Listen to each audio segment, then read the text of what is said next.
시청자 여러분 안녕하십니까. 지금부터 전욱현의 안보정론을 시작하겠습니다.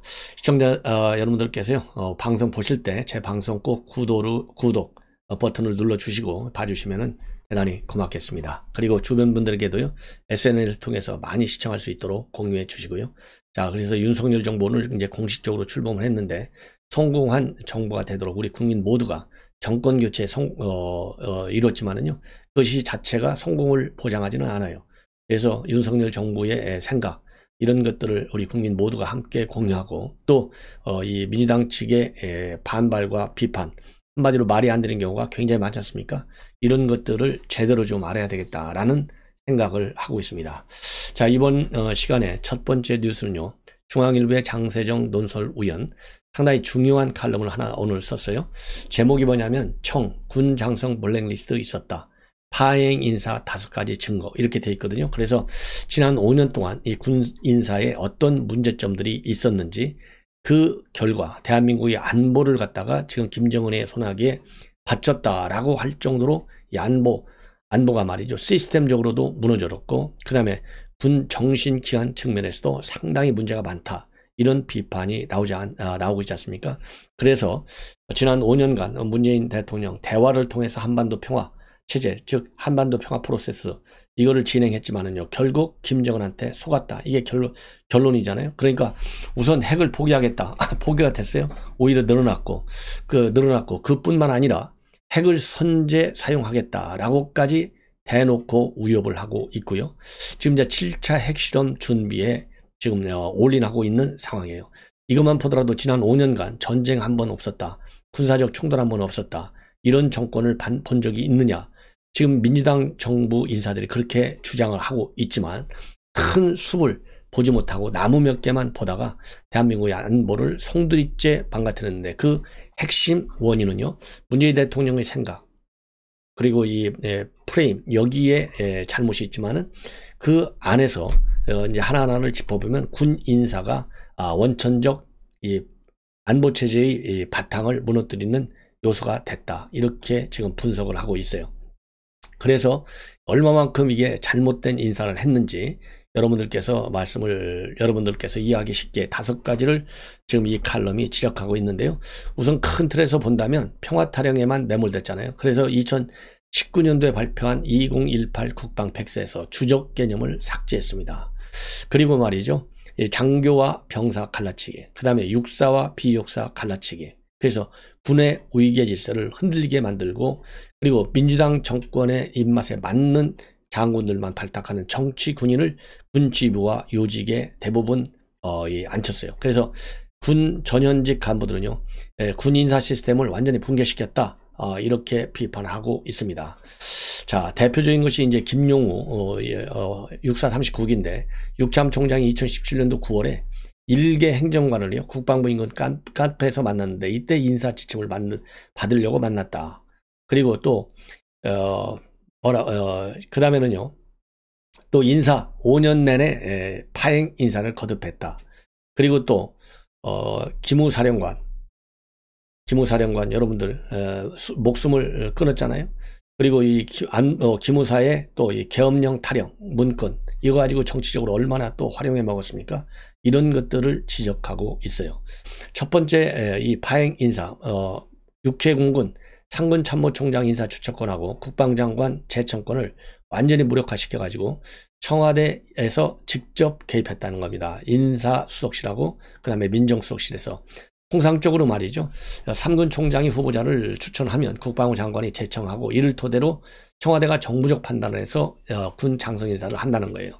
그리고 청와대 정무적 인사 판단에는 한 10% 정도만 반영이 되는 형식이었는데 즉 바텀업 방식이 됐다는 거죠. 상향식. 근데 문재인 정부 들어와서는 이게 정반대. 정무 판단이 10%가 아니라 90%로 늘어나서 하향식 탑다운 방식으로 바뀌었다는 겁니다.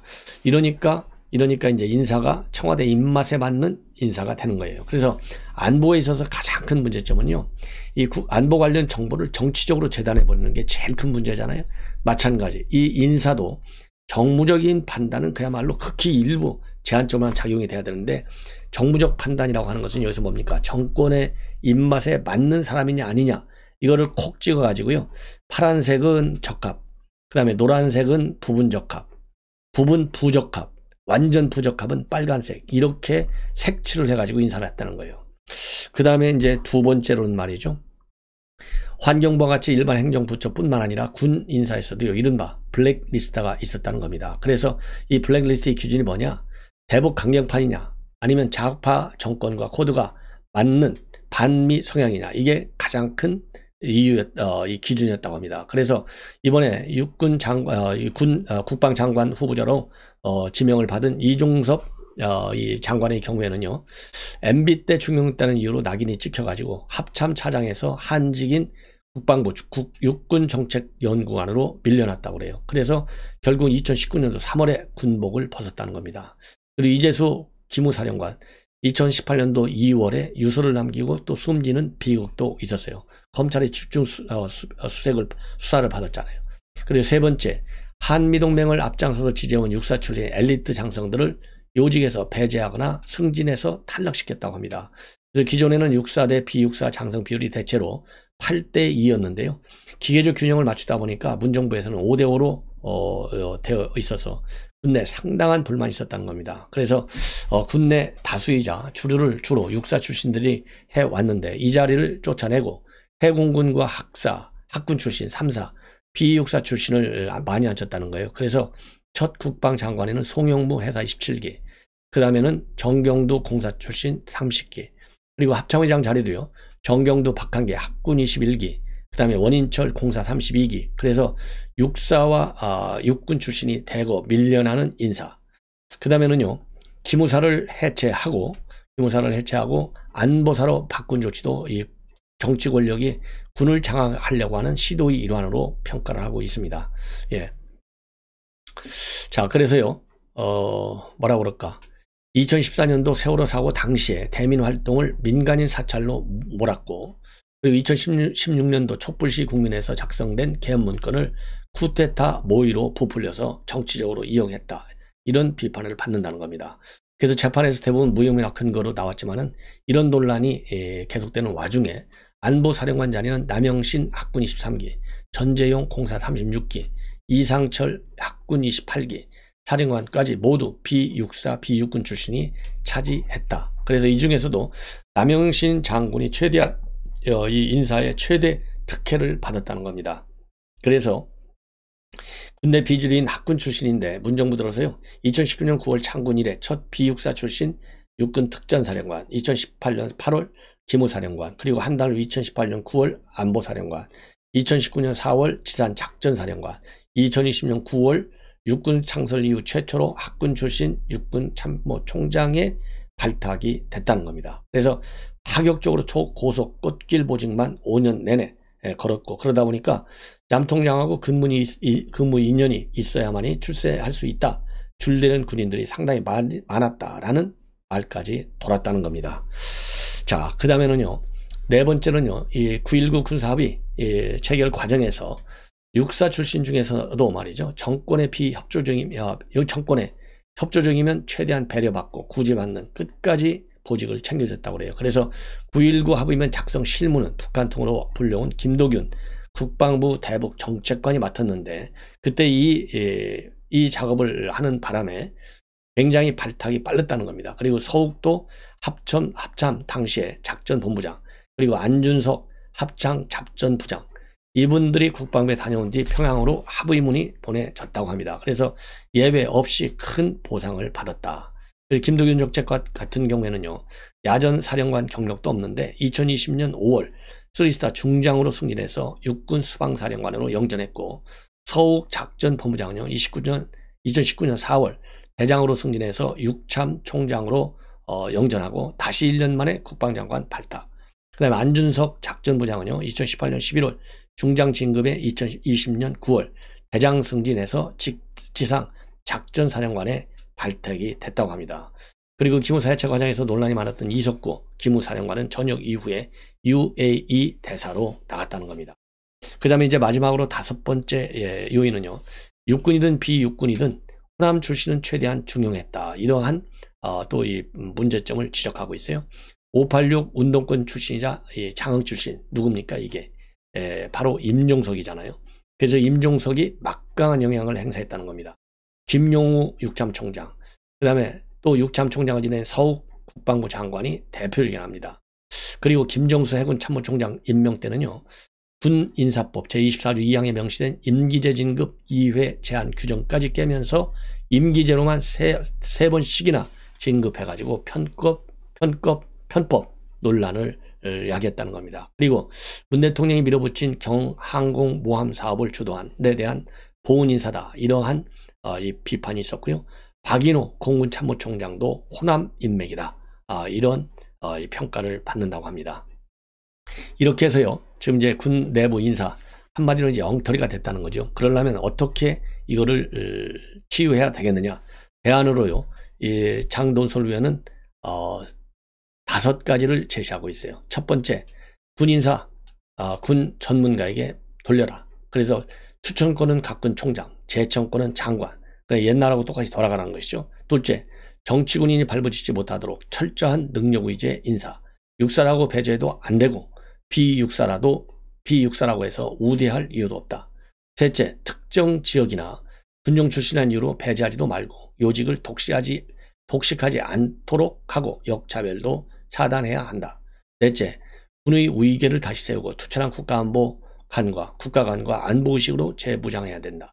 다섯째, 적폐청산 와중에 부당하게 고통받은 군인들에게 합당하게 보상하고 명예를 회복해 줘야 한다. 그래서 윤 정부의 군 정상화는 바로 지금 시작해야 된다. 이렇게 절박한 사정을 지금 공개적으로 칼럼을 통해서 지적하고 있습니다.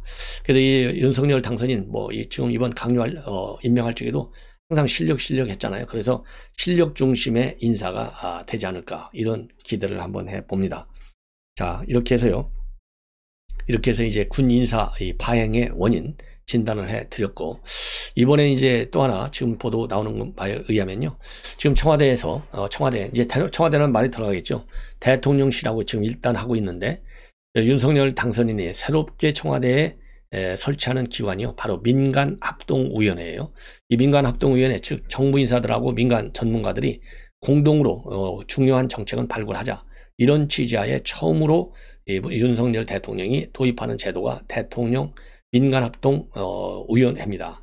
이 민간합동위원회에요, 지금 권오현 삼성전자 전 회장, 이분이 추천이 들어와서 검토하고 있다. 그래서 이 권오현 회장의 경영 노하우를 국정운영에 적극 활용하겠다, 이러한 지금 보도가 나오고 있습니다. 참고적으로 이 권오현 회장은 연세는 70이고요. 여러분들 웬만한 분들은 많이 아시겠죠. 저도 이름만 아는데 지금 이번 방송을 해서 보니까 경력이 대단해요. 삼성 반도체 신화를 이끈 인물이고, 스탠포드대 박사 출신이고요. 85년도 미국 삼성 반도체 연구소에 입사를 해서 30여 년간 반도체 사업부장, 그 다음에 대표이사, 회장, 이런 반도체 외길을 걸어왔습니다. 그리고 2020년 퇴직금 92억여 원을 포함해서 총 172억 3천여만 원의 연봉을 받는 CEO 시절 국내 최고 연봉 킹으로도 이름을 날렸습니다. 자, 그래서요, 이 권오현 지금 삼성 전 회장이 이 반도체 초격차 기반을 닦은 사람으로 평가를 받고 있기 때문에 상당히 긍정적으로 검토를 하고 있다. 그래서 2017년도에 경영쇄신을 강조하면서 후임자에게 자리를 내주고 경영일선에서 지금 물러났는데요. 물러난 이후에 출간한 경영 전략서가 뭐냐면 초격차라고 합니다. 근데 이 초격차라고 하는 서적이 베스트셀러에 오를 정도로 또 이 집필 능력도 대단한 것 같습니다.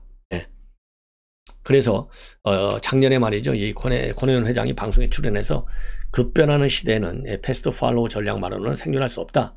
한국의 포지티브 규제 때문에 규제가 줄지 않고 혁신적인 것도 나오지 않는다. 그러니까 규제가 많다는 것이죠. 근데 규제는요, 저도 현직에 있을 때 얘기인데, 특히 이명박 대통령 경제인 출신이니까 규제 혁파하겠다 그랬는데, 아직도 이명박 정부 끝난 지가 언제 10년이 넘었잖아요. 아직도 규제가 많아서 기업을 못하겠다, 이런 불만이요, 제게 아주 쌓여 있어요. 그래서 이 권오현 전 회장이 민간합동위원회 위원장을 맡고 안 맡고를 떠나서 기본적인 규제 혁파에서부터 출발해야 되는 것이 아니겠느냐, 이러한 생각이 듭니다. 자, 그래서 이제 이 삼성맨 한마디 얘기였고요. 또 삼성 관련 기사를 하나만 더 보도해 드리겠어요. 지금 강원도지사 선거에요. 느닷없이 삼성이 등장해가지고 삼성이 굉장히 지금 좀 곤혹스럽다 이런 보도가 나오고 있어요. 조선일보 보도인데 바로 뭐냐, 여러분들 잘 아실 거예요. 김진태 후보가 맨 먼저 삼성전자 반도체 공장 원주에다가 유치하겠다. 이거를 핵심 공약으로 내걸었어요. 그러니까 이광재 후보는요, 삼성전자의 의료기기 사업부를 유치하겠다. 또 이렇게 공약을 내걸었습니다. 그러니까 이게 지금 강원도에서 이렇게 되면 당연히 누가 보더라도 아, 이거 삼성하고 사전에 좀 조율이 있었겠구나 이렇게 생각할 거 아니에요. 그런데 지금 보도를 보면 그러한 조율이 전혀 없었고, 그러다 보니까 삼성은 항상 이제 그동안의 의료 입장에서 정부 정책과 관련해서 서왔는데 이거 참 큰일 났다 이러한 지금 이 부담을 안고 있다는 겁니다. 자, 그래서 이 공장 유치뿐만 아니라 그동안의 삼성 같은 경우는요, 현 문재인 정권에서 지금 이 직원들 뽑는 거 본래 계획보다도 항상 1, 2만 명씩 더 많이 뽑아왔다는 거예요. 왜냐하면 최근에 그래서 문재인 정부에서 한 3만 명 정도 더 뽑았다고 그래요. 2018년도 7월에 인도의 삼성 스마트폰 공장 준공식에 문재인 대통령이 참석을 했는데 그때 이재용 부회장한테 한국에서도 일자리를 더 만들어 달라 이렇게 얘기해가지고 2018년 8월달 한 달 후에 삼성은 3년간 4만 명을 뽑겠다 이렇게 발표해가지고 본래는 2만에서 2만 5천 명이었는데 최대 2만 명 정도 더 뽑겠다고 발표한 거고, 또 작년 8월 달에도 정부가 가석방하면서 국익을 위한 결정이다 이렇게 하니까 삼성이 앞으로 3년간 4만 명을 추가 채용한다. 그러니까 앞에서도 4만 명, 나중에도 4만 명. 근데 이 원래 계획은요 4만 명이 아니고 3만 명이었다는 거예요. 그래서 1만 명을 더 뽑아먹는 거예요. 그러니까 앞에서 2만에서 2만 5천, 지금 1만, 그러니까 한 3, 4만 명 정도를 더 뽑는 겁니다. 이러한 어려운 점이 있었다는 거예요. 근데 이번에도 강원도 지사 선거에서 삼성 유치하겠다 그러니까 전혀 사전 논의가 없었고, 그리고 더 중요한 것은요, 실현 가능성도 별로 없다는 겁니다. 그래서 선거에 영향을 줄까 봐서 공식적인 답변도 못하는, 끙끙 앓고 있다. 왜냐면요, 이 강원도로 가기가 어려운 게 반도체라든가 의료기기 분야는 이제 연구원들이 석박사급인데 이 R&D 인재를 뽑아야 되는데 회사가 수도권에 있어야 된다는 거예요. 그렇지 않겠어요? 아무래도. 그리고 반도체 공장은 또 뭐가 문제가 있느냐, 기존 공장하고 협력사가 많은데 그 인접적에 같이 있어야만이 시너지가 난다는 이런 또 특성이 있다는 거예요. 그런데 이런 이 사업 자체가 가지고 있는 특성은 완전히 무능하고 그냥 공약만 내리걸으니까 이거 굉장히 참 골치 아프다는 거죠. 자, 그래서 지금 굉장히 문제점이 많다라는 이제 보도를 하고 있고요. 자, 특히 이 삼성 같은 이런 반도체 업계 수건은 뭐냐? 수도권 대학 정원을 좀 완화해달라. 이게 수건이라고 하는 거예요. 왜냐하면 아무래도 수도권엔 대학생들을 많이 수도권에 있어야 공장들 수도권에 있으니까. 근데 이러한 규제는 전혀 또 풀어주지 않고 있다는 겁니다. 자, 그래서 지금 삼성을 비롯한 이런 업계에서는요, 측에서는 정치권 언제까지 이렇게 눈치만 봐야 되는지 참 답답하다. 그러면서 윤석열 정부에서는 좀 달라져야 되겠다라는 희망 고문을 하고 있다는 생각이 듭니다. 시청자 여러분, 이것으로 본 방송을 마치겠습니다. 대단히 감사합니다.